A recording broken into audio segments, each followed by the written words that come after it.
મિત્રો, આજના વિડીયોમાં આપણે સ્વાધ્યાયના બે દાખલા જોશું, 17મો અને 18મો. બંને દાખલા સેમ મેથડના જ છે, એટલા માટે બંનેને સાથે લીધેલા છે.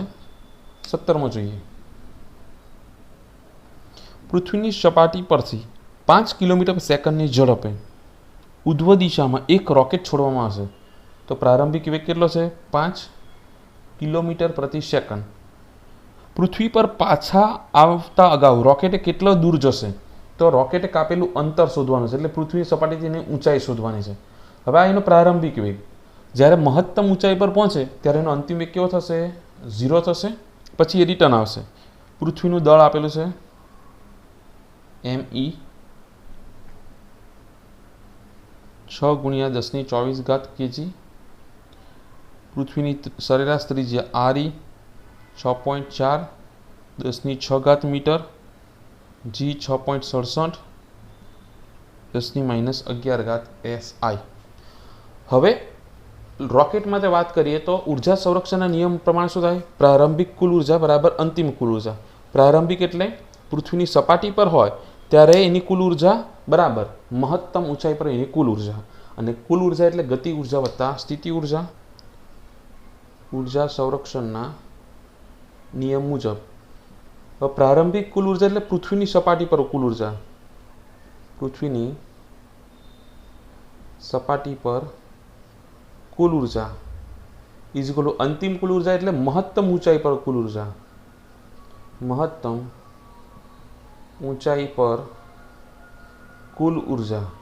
પૃથ્વીની સપાટી પર કુલ ઉર્જા એટલે એની ગતિ ઉર્જા વત્તા સ્થિતિ ઉર્જા એટલે K1 + U1, અને મહત્તમ ઊંચાઈ પર એની કુલ ઉર્જા એટલે ગતિ ઉર્જા વત્તા સ્થિતિ ઉર્જા. હવે પૃથ્વીની સપાટી પર એનો વેગ v1 છે, માટે ગતિ ઉર્જા 1/2 m v1². સ્થિતિ ઉર્જાનું સૂત્ર -g me m/r. r એટલે રોકેટ અને પૃથ્વીના કેન્દ્ર વચ્ચેનું અંતર. એ કેટલું થશે? r જેટલું થશે, કેમ કે રોકેટ ક્યાં છે? પૃથ્વીની સપાટી પર. ઇઝ ઇક્વલ ટુ મહત્તમ ઊંચાઈ પર એનો વેગ 0 થાય, માટે k બરાબર 0 - g me m. હવે રોકેટનું પૃથ્વીના કેન્દ્રથી ટોટલ અંતર કેટલું થશે? પૃથ્વીની ત્રિજ્યા RE વત્તા પૃથ્વીની સપાટીથી એની ઊંચાઈ h જેટલી. 0 માઇનસ આ કરો એટલે માઇનસ રહેશે, તો ડાબી બાજુ શું આવશે? 1/2 m v1² - g me m/re is equal two -g me m/re + h. હવે અહીંયાથી m કોમન નીકળશે અને આ બાજુ m એટલે કેન્સલ. હવે માઇનસ વાળું પદ પેલી બાજુ જાય તો પ્લસ, તો અહીંયા શું રહેશે? v1²/2 ઇઝ ઇક્વલ ટુ, હવે આ પ્લસ થાય એટલે એને આગળ લખો g me /re - g me /re + h. હવે કોમન શું નીકળશે આમાંથી? g me common, re common ની નીકળશે.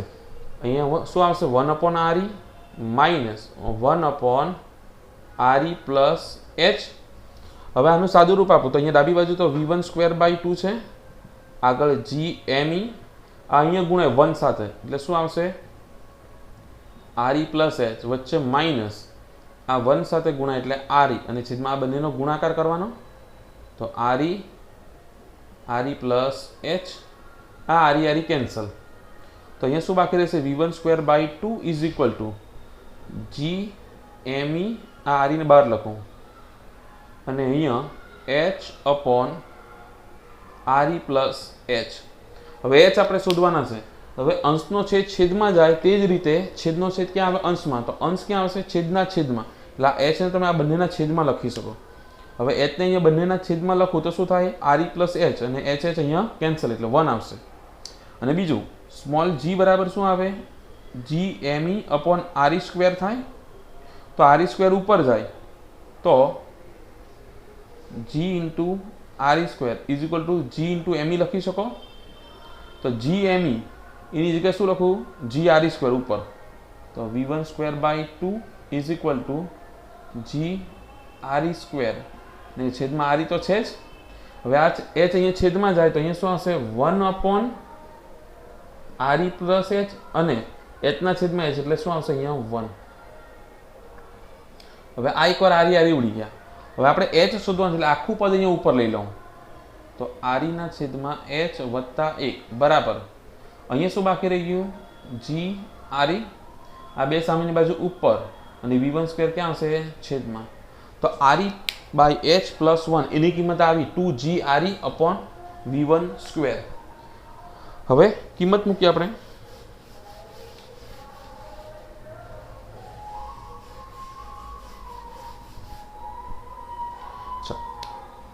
આરી by h plus 1 is equal to 2 g ની કિંમત 9.8, આરી ની કિંમત 6.4 10⁶ છેદમાં v1 સ્ક્વેર. v1 5 કિલોમીટર પર સેકન્ડ છે અને મીટરમાં 5 ગુણ્યા 10⁻³ મીટર પર સેકન્ડ. તો 5 10⁻³ એનો વર્ગ.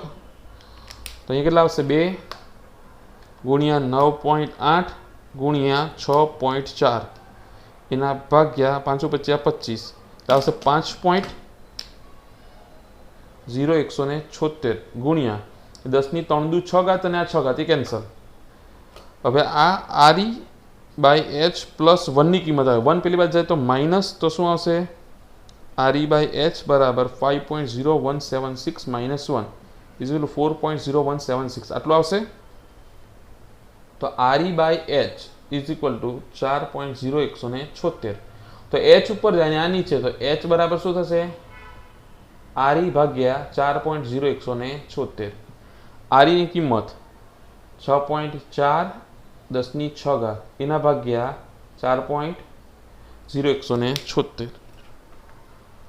6.4 ભાગ્યા 4.0176. તો એ આન્સર આવશે 1.59 ગુણ્યા 10⁶ મીટર. તો પૃથ્વીની સપાટીથી આટલા અંતરે રોકેટ જશે. હવે પૃથ્વીની સપાટીથી ઊંચાઈ છે. હવે પૃથ્વીના કેન્દ્રથી એનું અંતર શોધવું હોય તો શું કરવું પડે તમારે? પૃથ્વીની ત્રિજ્યા એની અંદર એડ કરવી પડે. તો પૃથ્વીના કેન્દ્રથી અંતર r બરાબર શું થાય? આરી પ્લસ h. આરી કેટલા? 6.4 10⁶ વત્તા 1.59 ગુણ્યા 10⁶. 10⁶ કોમન નીકળી જશે ને અહીંયા 6.4 વત્તા 1.59 એટલે આન્સર આવશે 6.4 વત્તા 1.59. તો આન્સર આવશે 7.99 એટલે નિયરલી ઇક્વલ ટુ 8 ગુણ્યા 10⁶ મીટર. તો પૃથ્વીના કેન્દ્રથી અંતર પૂછાય તો 8 ગુણ્યા 10⁶ અને પૃથ્વીની સપાટીથી અંતર પૂછાય તો 1.59 ગુણ્યા 10⁶. 18મો દાખલો જોઈએ. પૃથ્વીની સપાટી પરથી પ્રક્ષેપ પદાર્થની નિષ્ક્રમણ ઝડપ 11.2 કિલોમીટર પર સેકન્ડ છે. નિષ્ક્રમણ ઝડપ 11.2 કિલોમીટર પ્રતિ સેકન્ડ છે. એક પદાર્થને આના કરતાં 3 ગણી ઝડપે બહાર ફેંકવામાં આવે. આ v0 લઈ લઈએ તો એની ઝડપ કેટલી છે? 3 ગણી v0 કરતાં બહાર ફેંકવામાં આવે છે. તો એના કરતાં આના ગુણ્યા 3 કરી નાખીએ તો 11.2 કિલોમીટરના મીટર હોય તો 10⁻³ તો 11.2 ગુણ્યા 3 એટલે કેટલા થશે? 33.6 ગુણ્યા 10⁻³ મીટર પર સેકન્ડ ની ઝડપથી બહાર ફેંકવામાં આવે છે. પૃથ્વીથી અત્યંત દૂરના અંતરે જતા એ પદાર્થની ઝડપ કેટલી હશે? એની પ્રારંભિક ઝડપ v1 છે તો અંતિમ ઝડપ v2 આપણે શોધવાની છે. સૂર્ય અને બીજા ગ્રહોની અસ્તિત્વના અવગણો. હવે સેમ કોન્સેપ્ટ લાસ્ટ દાખલામાં જોઈ ગયા કે પ્રારંભિક કુલ ઉર્જા બરાબર અંતિમ કુલ ઉર્જા. હવે આ પદાર્થ બહુ દૂર એટલે અનંત અંતરે જાય. તો અનંત અંતરે જાય ત્યારે સ્થિતિ ઉર્જાના સૂત્રમાં 1/r આવે. તો 1/r બરાબર ઇન્ફાઇનાઇટ લો તો 1/r ઇઝ ઇક્વલ ટુ 0 થાય. એટલે આ દાખલામાં અંતિમ સ્થિતિ ઉર્જા 0 થશે. આગળના દાખલામાં મહત્તમ ઊંચાઈ કીધી હતી એટલે અંતિમ ગતિ ઉર્જા 0 થતી. તો ઉર્જા સંરક્ષણના નિયમ મુજબ પ્રારંભિક કુલ ઉર્જા ઇઝ ઇક્વલ ટુ અંતિમ કુલ ઉર્જા. પ્રારંભિક ઉર્જા એટલે ગતિ ઉર્જા વત્તા સ્થિતિ ઉર્જા. અંતિમ ઉર્જા એટલે અંતિમ ગતિ ઉર્જા વત્તા અંતિમ સ્થિતિ ઉર્જા. પ્રારંભિક ગતિ ઉર્જા 1/2 m v1 સ્ક્વેર. સ્થિતિ ઉર્જાનું સૂત્ર -g me m upon r. પણ r બરાબર શું થશે? r કેમ કે એ ક્યાં છે? પૃથ્વીની સપાટી પર. ઇઝ ઇક્વલ ટુ અંતિમ વેગ v2 હતો 1/2 v2 square 1/2 m v2 square અને અંતિમ સ્થિતિ ઉર્જા કેવી થશે? 0. તો આ તો 0 છે એટલે ના લખો તો પણ ચાલે. હવે આ m ડાબી બાજુથી કોમન નીકળશે અને પછી આ બાજુ કેન્સલ, તો હવે અહીંયા બાકી શું રહેશે?